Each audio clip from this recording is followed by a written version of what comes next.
ಕರ್ನಾಟಕ ರಾಜ್ಯ ಮುಜರಾಯಿ ದೇವಾಲಯಗಳ ಅರ್ಚಕರ, ಆಗಮಿಕರ ಮತ್ತು ನೌಕರರ ಸಂಘದ ವತಿಯಿಂದ ರಾಜ್ಯ ಮುಜರಾಯಿ ದೇವಾಲಯಗಳ ಅರ್ಚಕರ ಬೃಹತ್ ಸಮಾವೇಶ ಮತ್ತು ಕರ್ನಾಟಕ ರಾಜ್ಯ ಅರ್ಚಕರ ಕಣ್ಮಣಿ ಪ್ರಶಸ್ತಿಯನ್ನು ಸಚಿವರಾದ ರಾಮಲಿಂಗಾರೆಡ್ಡಿಯವರಿಗೆ ನೀಡಲಾಗುತ್ತದೆ. ಹಾಗೆ ಅಭಿನಂದನಾ ಸಮಾರಂಭವನ್ನು ಆಗಸ್ಟ್ 5ರಂದು ಬೆಂಗಳೂರಿನ ಅಂಬೇಡ್ಕರ್ ಭವನದಲ್ಲಿ ಹಮ್ಮಿಕೊಳ್ಳಲಾಗಿದೆ ಎಂದು ಸಂಘದ ರಾಜ್ಯಾಧ್ಯಕ್ಷ ಶ್ರೀವತ್ಸ ಅವರು ಪತ್ರಿಕಾಗೋಷ್ಠಿಯಲ್ಲಿ ತಿಳಿಸಿದರು. ನಂತರ ಮಾತನಾಡಿದ ಅವರು, ಸಮಾವೇಶದಲ್ಲಿ ಅರ್ಚಕರು ಹಾಗೂ ಆಗಮಿಕರ ಸಮಸ್ಯೆಗಳು, ದುಃಖ ದುಮ್ಮಾನಗಳನ್ನು ಸರ್ಕಾರಕ್ಕೆ ತಿಳಿಸುವ ನಿಟ್ಟಿನಲ್ಲಿ ಒಂದು ಸಮಾವೇಶದಲ್ಲಿ ತೀರ್ಮಾನವನ್ನು ಕೈಗೊಳ್ಳಲಾಗುತ್ತದೆ ಎಂದು ಇದೇ ವೇಳೆ ಅವರು ಸಂಘದ ಪದಾಧಿಕಾರಿಗಳ ಜೊತೆ ತಿಳಿಸಿದರು. ದೇವಸ್ಥಾನದಲ್ಲಿ ಗ್ರಾಮೀಣ ಭಾಗದಲ್ಲಿ ನೀವು ಹೇಳಿದಾಗೆ ಕೆಳದರ್ಜೆಯಲ್ಲಿ ಅಲ್ಲಿ ಏನು ನೀವು ಹೇಳಿದ್ರಲ್ಲ ಅರ್ಚಕರಿಗೆ ಹಿಂದೆ ಭೂ ಮಾಲೀಕತ್ವದ ಪ್ರಕಾರವಾಗಿ ಅವ್ರು ಯಾರು ಅರ್ಚಕರಿಗೆ ಮಾಡ್ಕೊಂಡಿದ್ದಾರೆ ಅವ್ರು ಇವತ್ತು ಕೂಡ ಉಳಿಸ್ಕೊಂಡು ಆ ದೇವಸ್ಥಾನ ಸೇವೆ ಮಾಡ್ಕೊಂಡು ಅದನ್ನು ಬರ್ತಕ್ಕಂಥದ್ದು ಜೀವನ ಮಾಡ್ತಾರೆ. ಯಾವುದು ಜಮೀನುಗಳನ್ನ ಮಾರ್ಕೊಂಡಿಲ್ಲ, ಯಾವುದೋ ಒಂದು 100ಕ್ಕೆ ಒಬ್ಬ ಮಾರಿರ್ಬೋದು ಅಷ್ಟೇ, ಯಾರು ಕೂಡ ಮಾರಿಲ್ಲ. ಆ ದೇವಸ್ಥಾನದ ಜಾಗವನ್ನು ಸುರಕ್ಷಿತವಾಗಿ ಇಟ್ಕೊಂಡಿದ್ದಾರೆ ಮತ್ತು ಜೀವನವನ್ನು ಮಾಡ್ತಾ ಇರ್ತಾರೆ.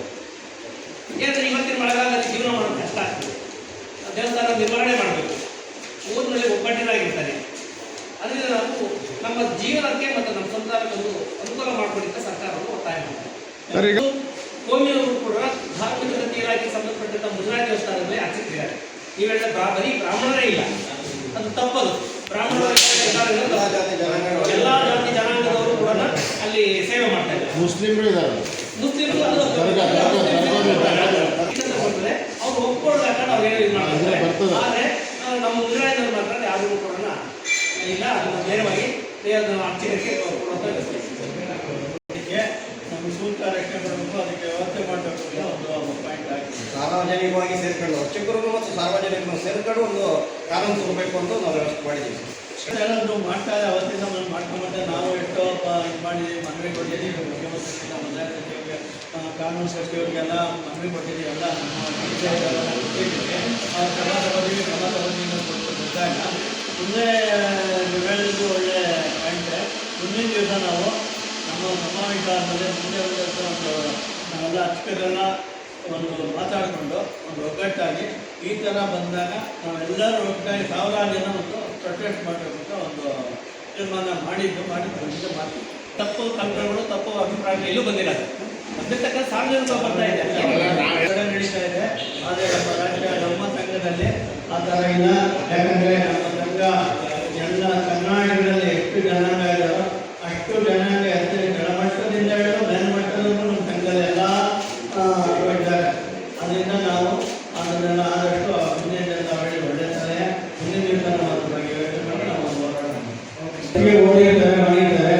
ಅವ್ರ ಪೂರೈಕೆ ಮುಂದೆ ಯಾವ ದೇವಸ್ಥಾನದಲ್ಲಿ ಇರ್ತಾರೆ, ನಮ್ಮ ಹೊರಗಡೆ ಸುತ್ತಾಡೋಣ ಅಭಿಪ್ರಾಯ ಮನೆಯಲ್ಲಿ ಪ್ರಸಾದ ಮಾಡಬೇಕು, ಅದನ್ನು ಮಾಡಬೇಕು, ನಾವು ಓದ್ಬಿಟ್ಟು ಅದೆಲ್ಲ ಯಾಕೆ ಮಾಡಬೇಕು ಅಂತ ಕೆಲವು ಮೈಂಡಲ್ಲಿ. ಅದರಿಂದ ಮಕ್ಕಳು ಪುರೋಹಿತರಿಗೆ ಹೆಣ್ಣು ಕಷ್ಟ. ಆಮೇಲೆ ರೈತರುಗಳಿಗೆ ತಾವು ಕೇಳಿದ್ರೆ ರೈತರು ಹೊಲ ಮಾಡಿ ಮಾಡೋದು ಅವ್ರಿಗೂ ಪಾಪ ಸಿಗ್ತಾರೆ. ಈಗ ಎಲ್ಲ ಜನಾಂಗದವರು ಹೆಣ್ಣುಗಳು ಬಹಳ ಕಷ್ಟ ಇದೆ. ಒಂದೇ ಅಂತ ಪ್ರತಿಯೊಂದು ಅದನ್ನು ಇದೆ. ಈಗ ನಮ್ಮ ಸಂದೇಶ ಕೇಳಿದಾಗೆ ಜಮೀನು ಕೊಟ್ಟಿರಲ್ಲ, ಜಮೀನು ಇದೆ ಅಂತ ಹೇಳ್ಬಿಟ್ಟು ಆ ಜಮೀನಿರೋದ್ರಿಂದ ಅವರು ದುಡಿಮೆ ಮಾಡ್ಕೊಂಡು ಹೊಟ್ಟೆ ತಿಂಗಳಿಸ್ತಾನೆ ಹೊರತು ಅಲ್ಲಿ ಯಾವುದೇ ರೀತಿಯಾದಂಥ ಆದಾಯವೂ ಇಲ್ಲ. 34,000 ಏನೆಂದರೆ 96 ಏನಿದ್ದಾರೆ ಅದಕ್ಕೆ ಒಂದು ಬೀಗರಿಗೆ ಒಂದು ಉಳಿಯನ್ನು ನಿರ್ಮಾಣ ಮಾಡಿದ್ದಾರೆ. ಆದರೆ ಗ್ರಾಮೀಣ ಪ್ರದೇಶದಲ್ಲಿ ಯಾವುದೇ ಉಳಿಗಳಿರಲ್ಲ, ಅವರಿಗೆ ಬರೋದಿಲ್ಲ.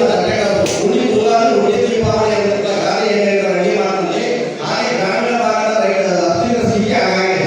ಈಗ ಅವ್ರು ಯಾವುದೇ ರೀತಿಯಾದ ಒಂದು ಕೆಲಸಕ್ಕೂ ಹೋಗೋಕ್ಕಾಗಲ್ಲ. ಯಾಕೆಂದ್ರೆ ಸ್ಥಾನ ಕೊಟ್ಟಿದ್ದಾರೆ, ಒಬ್ಬ ಹಂಚಿಕಾರ ಕೊಟ್ಟಿದ್ದಾರೆ, ಅವರ ಒಂದು ಗೌರವ ಭಾವನೆ ಇರ್ತದೆ. ಅವರ ಒಂದು ದೇವರ ಸಮೀಪದಲ್ಲಿ ಬರ್ತಾ ಮತ್ತು ದೇವರ ಸಮೀಪದಲ್ಲಿ ಒಂದು ಸೇರಿಸುತ್ತಾಗಿರ್ತದೆ. ಅದಕ್ಕೆ ಅವಸರ ಯಾರು ಕರೆಯಲಿಲ್ಲ. ಅವರೇನೋ ಅವ್ರ ದೇವಾಲಯ ಆಯಿತು, ಒಂದು ಜೀವನ ಆಯಿತು, ಆ ಮಟ್ಟದಲ್ಲಿ ಅವರ ಒಂದು ಜೀವನ ನಡೆಸ್ತಾ ಅದನ್ನು ತಾವು ಕಾಳಜಿಯಿಂದ ಇವತ್ತು ನಿಮ್ಮ ಮಾಧ್ಯಮದ ಮುಖಾಂತರ ಗ್ರಾಮೀಣ ಭಾಗದಲ್ಲಿ ಏನು ಕೇವಲ ಒಂದು 6,000